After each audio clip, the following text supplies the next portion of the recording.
سالم که پدر غلام سخی است بر اثر سرطان درگذشت. این خبر ناراحت کننده امروز منتشر شد.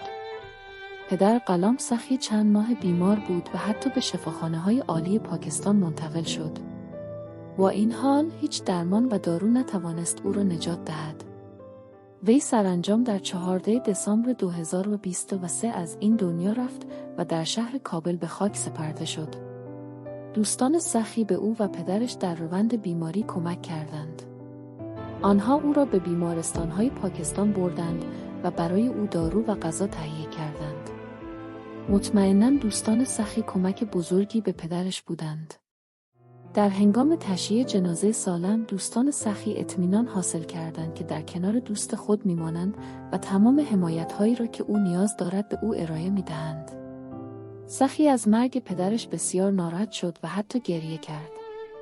همینطور مادر و برادران سخی از مرگ سالم ناراحت شدند. روحش قرین آرامش باشد. از شما تقاضا داریم برای روح سالم دعا کنید.